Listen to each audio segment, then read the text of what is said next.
Odio, odio, odio y más odio. Que chocó en Las Vegas, que chocó en Brasil y que chocó en sus dos últimas carreras con Williams. Que el auto no arrancó por su culpa y que solamente sabe destruir su monoplaza. Vemos por todos lados a la gente acusándolo a Colapinto de chocar constantemente, de marcarle el más mínimo error y decir que todo lo que hace está mal. Hemos visto los apodos que le ponen y la cantidad de odio que recibe cada vez que le sucede algo, como si realmente desearan verlo pasarla mal. Vamos a analizar en profundidad cuán ciertos son los múltiples choques de Colapinto y compararlo con los otros rookies de 2025. Te aseguro que te vas a sorprender.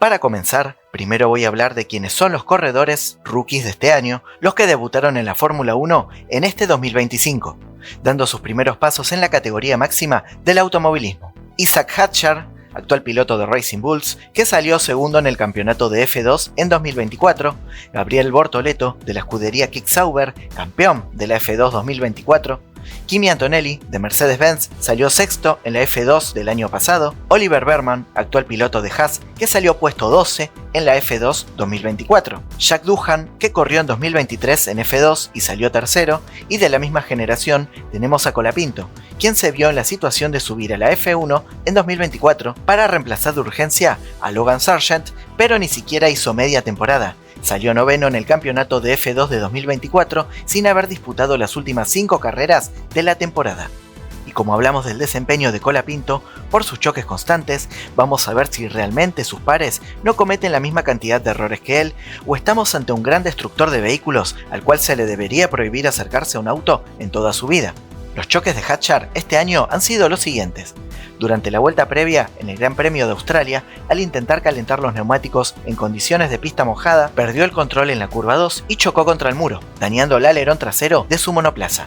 Todos recordamos cómo salió llorando de la pista y fue consolado por el padre de Hamilton. En la segunda práctica del Gran Premio de Mónaco, colisionó con las barreras en la chicana de la curva 10. El impacto provocó la pinchadura de un neumático y obligó a detener momentáneamente la sesión mientras se retiraban los escombros de la pista. En el Gran Premio de Gran Bretaña no lo vio a Antonelli por la lluvia, lo tocó desde atrás y se estrelló contra uno de los muros de la pista. Tenemos 3 claros choques del piloto francés y poca gente diciendo que no merece ocupar una butaca en Racing Bulls. Los choques de Bortoleto este año han sido los siguientes. En su debut en la Fórmula 1 en el GP de Australia, Bortoleto se retiró tras un accidente en la curva 13. Perdió el control bajo condiciones húmedas y chocó contra el muro. Este incidente ocurrió mientras la carrera estaba bajo coche de seguridad. En el GP de China, durante la carrera, Bortoleto sufrió un trompo en la vuelta 5 que lo llevó a la grava, y aunque logró continuar, el incidente comprometió su rendimiento en la competencia. En Mónaco, Bortoleto intentó adelantar a Kimi Antonelli en la horquilla del circuito, pero en la siguiente curva perdió el control y chocó contra las barreras, dañando su alerón delantero. Pudo continuar tras una parada en boxes, pero el incidente afectó su posición final. En Imola, en los minutos finales de la primera sesión de prácticas, Bortoleto sufrió un sobreviraje en la última curva, lo que lo llevó a la grava y posteriormente a impactar contra las barreras. El incidente provocó una bandera roja y el final anticipado de la sesión. En la práctica libre número 3 de Silverstone, se llevó todos los focos de atención en los minutos finales por un fuerte despiste que provocó algunos daños en su Sauber. Por dicho incidente, la tanda culminó con bandera roja. Durante el GP de Gran Bretaña, Bortoleto despistó su auto, salió hacia la grava y golpeó contra el muro, dañando el alerón trasero, por lo que debió retirarse de la carrera.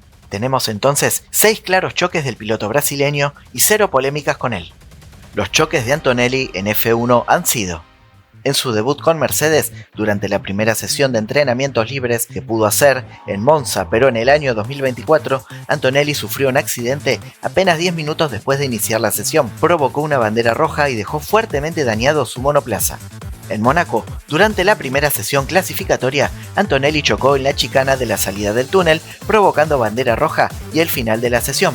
En el GP de Austria, en la primera vuelta, Antonelli bloqueó los frenos traseros al llegar a la curva 3 y colisionó con el Red Bull de Max Verstappen, provocando el abandono de ambos pilotos. Antonelli asumió la responsabilidad del incidente y se disculpó públicamente. Durante la carrera en Silverstone, Antonelli fue impactado por Isaac Hadjar, lo que causó daños en el difusor de su monoplaza y lo obligó a retirarse de la competencia. Tenemos 4 choques del piloto inglés, al cual tampoco le han acusado de ser un destructor de autos. Es el turno de analizar los choques de Berman. Durante las prácticas libres número 1 de Australia, tiene su primer golpe en la curva 9 y 10, dañando su vehículo e impidiéndole hacer la práctica número 2. Durante las prácticas libres 3, nuevamente pierde el control de su monoplaza, terminando en la grava y provocando otra bandera roja. En el GP de Gran Bretaña, ingresó a más de 250 km por hora a la calle de boxes, perdió el control de su vehículo y chocó contra la pared de entrada, causando daños en el alerón delantero. Durante la carrera en Silverstone, golpeó su auto contra el de Ocon, provocando a ambos un trompo sincronizado que no pasó a mayores. Otro piloto del cual podemos ver al menos 4 golpes durante su año de debut. Y ahora nos toca hablar de Duhan, predecesor de Colapinto, quien en 6 carreras tuvo los siguientes choques. En el Gran Premio de Australia, en su carrera debut, chocó en la curva 6 durante la primera vuelta al haber pisado una línea blanca, provocándole un trompo y choque contra las barreras, teniendo que retirarse. En la segunda sesión de prácticas del GP de Japón, el piloto olvidó cerrar el DRS al ingresar a la curva, por lo que impactó fuertemente contra las barreras, dañando gravemente su vehículo. En la sprint de China, Duhan intentó adelantar a Bortoleto por el interior, pero bloqueó los frenos y colisionó con la parte trasera del Sauber del brasileño, provocando que este hiciera un trompo. Aunque ambos pilotos pudieron continuar, Duhan fue sancionado con tiempo en la carrera y puntos de superlicencia. En el Gran Premio de Miami, Duhan realiza una maniobra agresiva en la curva 1 que resultó en un contacto con el monoplaza de Liam Lawson, causando así daños considerables en ambos vehículos, llevando a la retirada de Duhan. En tan solo 6 grandes premios, sufrió todos estos choques, y los medios solo decían que debían tenerle paciencia, afirmando que tenía sólidos rendimientos. Inventaron que le enviaron amenazas por mail, algo raro en esta época que se usen correos electrónicos en lugar de comentarios por redes sociales. Finalmente, veamos los choques de Colapinto este año. En Imola, su carrera debut, habiendo usado su monoplaza por apenas 3 horas, pisó el césped en la salida de la curva 3, durante la primera tanda de clasificación. Allí perdió el control y chocó contra la barrera, provocando una bandera roja. Y en la Q1 del GP de Gran Bretaña, Colapinto perdió el control de su monoplaza debido a la inestabilidad en la parte trasera, saliéndose de pista y provocando una bandera roja. Este incidente interrumpió la sesión clasificatoria. Y eso es todo, no hay más, no provocó grandes destrucciones ni nada parecido. Obviamente no estoy contando los trompos y errores porque tendría que mencionar los que hicieron todos los pilotos y este video sería eterno. Estos son los grandes choques del único piloto rookie que ha sido apodado de la peor manera y que recibe la peor campaña de desprestigio desde su propio país y obviamente también de Europa. Y seguramente muchos ahora van a hablarme de sus choques del año pasado, entonces hablemos de ellos. En Bakú, en la primera práctica libre de ese circuito, el cual no conocía, siendo totalmente nuevo en Fórmula 1, con un auto altamente resentido por su predecesor, sin pretemporada ni preparación, tiene su primer accidente, el cual admite que es por un error de novato.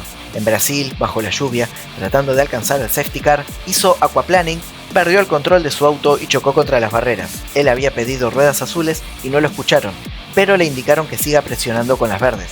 En Las Vegas, a punto de poder clasificar a la Q3, impactó con el muro del lado izquierdo y provocó serios daños a su vehículo. Presionaba para poder llegar a estar entre los 10 mejores. En la primera vuelta del GP de Qatar hubo un choque múltiple, Hülkenberg chocó a Ocon y por este golpe cae directamente encima del Williams de Colapinto, quien se abrió lo más posible para evitarlo, pero no pudo hacerlo. En Abu Dhabi fue golpeado por detrás por Piastri, quien chocó luego a Tsunoda también. Esto le provocó una pinchadura y daños en el difusor, por lo que más tarde le indicaron retirarse de la carrera. Podemos responsabilizarlo por su choque en Bakú, siendo un piloto con experiencia casi nula en F1, y el de Las Vegas, por intentar lograr que un Williams totalmente decadente esté entrando a la Q3. ¿Pero acaso podemos culparlo por perder el control bajo la lluvia, donde hasta Sainz y Alonso despistaron y chocaron? ¿También pretendemos culparlo porque Piastri lo golpeó desde atrás totalmente malintencionado o por el choque donde el auto de Ocon le cae prácticamente encima por ser golpeado por otro corredor? ¿Es injusto y totalmente malintencionado acusarlo de destruir sus vehículos cuando ha tenido tantos o menos choques que los demás rookies? Y mucho peor, culparlo de tener la mala suerte de estar en el momento donde justo otros son los que están chocando. Así que solo puedo decir que los demás pueden seguir hablando, pero los datos indican que Colapinto, si bien no es un prodigio, ni la reencarnación de Senna, es totalmente lo contrario a aquel piloto que intentan inventar que es sus detractores. Busquen las primeras temporadas de Verstappen, al cual lo llamaban Crash Verstappen, el mismo que hoy es tetracampeón del mundo. Colapinto es un piloto que está haciendo un trabajo más que aceptable con las pobres herramientas que le dan, que ha tenido errores como todos, que sin dudas debe evitar que sigan sucediendo, y estamos siendo injustos con él porque no tuvo una pretemporada decente, pero aún así está logrando tener un nivel similar al de Gasly. Si dudan aún de lo que digo, los invito a ver este video que ven en pantalla, donde analizo su rendimiento comparado contra los otros rookies y contra el propio Pierre Gasly. Y eso es todo por hoy. Hoy era necesario hacer un descargo así para ver si logramos que la mentira se termine. Te pido un like y que comentes este video, así hacemos que llegue a la mayor cantidad posible de personas. Nos vemos pronto con otro video de actualidad de la Fórmula 1. Saludos a todos.